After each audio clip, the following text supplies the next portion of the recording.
खुद से हार जाऊं वो अलग बात है, वरना झुकने वाला मैं इंसान नहीं हूं। खुद से हार जाऊं वो अलग बात है, वरना झुकने वाला मैं इंसान नहीं हूं।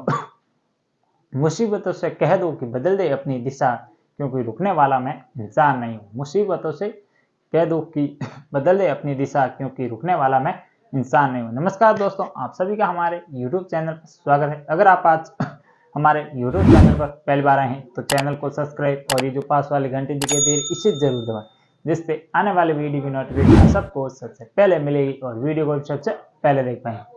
तो आज है 28 जनवरी 2024 और today current affair episode number ये है हमारा 203। अगर आपने पिछला एक भी एपिसोड नहीं देखे तो वो सभी भी जरूर देख लेना, कि उसमें मैंने आप सभी के लिए most important current affair plus static GK भी करवाया है। और इसके अलावा इस वीडियो के अंदर हम विश्व, भारत और राजस्थान इन तीनों का करंट अफेयर मैं बताने वाला हूँ। प्लस में इसमें आपको बताने वाला हूँ जो स्टैटिक जीके का पोर्शन होता है। अक्सर एग्जामों में देखा गया है कि जो स्टैटिक जीके का पोर्शन है वो सबसे अधिक आता है, तो वो भी मैं इसमें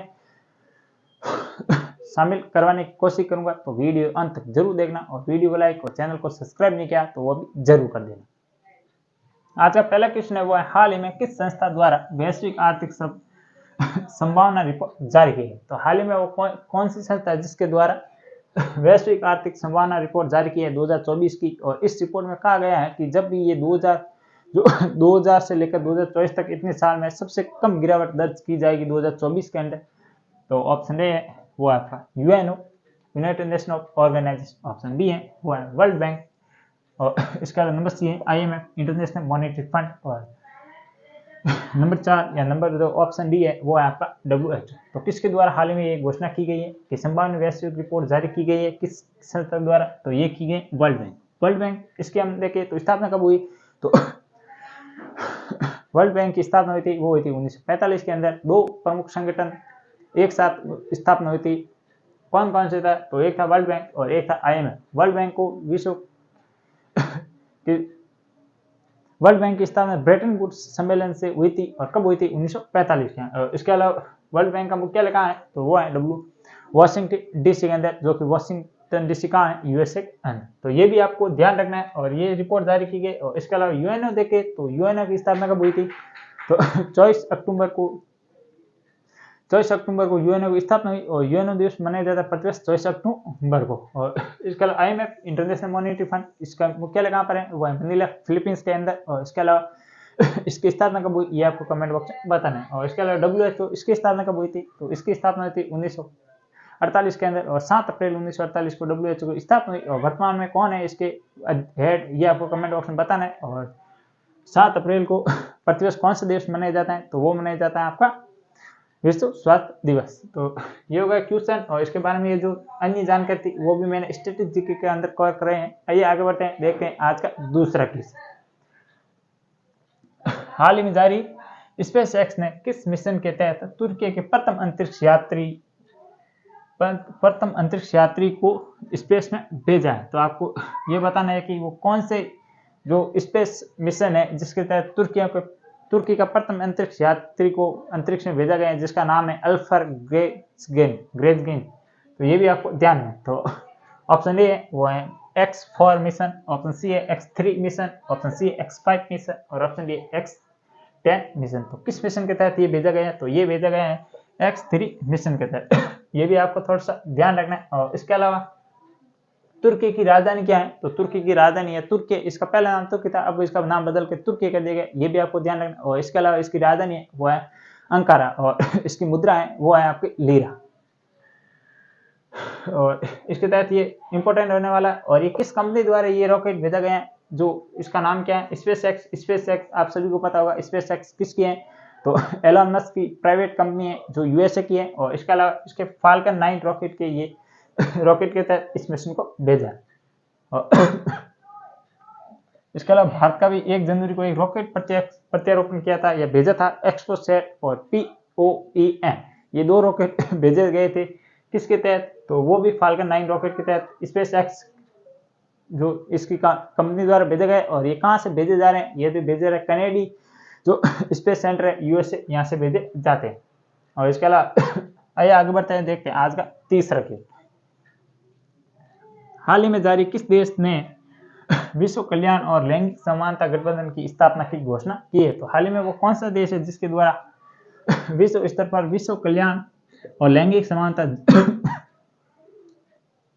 जेंडर इक्वलिटी जो गठबंधन है उसकी घोषणा की गई? Option A Bharat, option B है नेपाल, ऑप्शन सी है चीन और ऑप्शन डी है इटली। तो किस देश द्वारा ये घोषणा की गई? तो ये की गई है आपके भारत के द्वारा। ये भी आपको ध्यान रखना, क्योंकि आप सभी को पता होगा एक बैठक चल रही है अंतर्राष्ट्रीय स्तर पर, दावोस के अंदर चल रही है। किसकी बैठक चल रही है ये आपको कमेंट बॉक्स में बताना है, जो कि दावोस के अंदर चल रही है। उस बैठक में ये निर्णय लिया गया था। और इसके अलावा चीन क्यों चर्चा में बना हुआ है? तो हाल ही में आपको पता होगा चीन के जो राष्ट्रपति है उनका क्या नाम है? Xi Jinping. और इनके द्वारा हाल ही में श्रीलंका देश से परमिशन मांगी थी अपनी जात की शोध करने के लिए, परंतु श्रीलंका ने मना कर दिया 1 साल के लिए, और इस कारण ये चर्चा में बना हुआ है। फिर ये मालदीव से अपने संबंध अच्छे बना रहे हैं, वहां पर इन्वेस्ट कर रहे हैं, और इस कारण मालदीव और भारत में दरार पड़ रही है। और इसके अलावा इटली की आप सभी को पता है काफी रिश्ते हमारे अच्छे हैं इटली से, तो इस बारे में बात अधिक नहीं करनी चाहिए, ये भी आपको ध्यान रखना। और आज का जो चौथा क्वेश्चन है वो है हाल ही में कौन से क्रम की रिपोर्ट जारी की गई है? हाल ही में कौन से क्रम की एक रिपोर्ट जारी की गई है जो किसके द्वारा, किस एनजीओ द्वारा जारी की गई? एनजीओ प्रथमा द्वारा ये जारी की गई, ये भी आपको ध्यान रखना है। और किस क्षेत्र में? तो ये रिपोर्ट है शिक्षा के क्षेत्र के अंदर, कि जो बच्चे होते हैं जो कहाँ से कहाँ तक प्रथम से लेकर या जो 12वीं कक्षा तक है, या जो 14 से लेकर 18 वर्ष के बच्चे हैं उनके संबंधित एक रिपोर्ट जारी हुई है। और इसमें कहा गया है रिपोर्ट में कि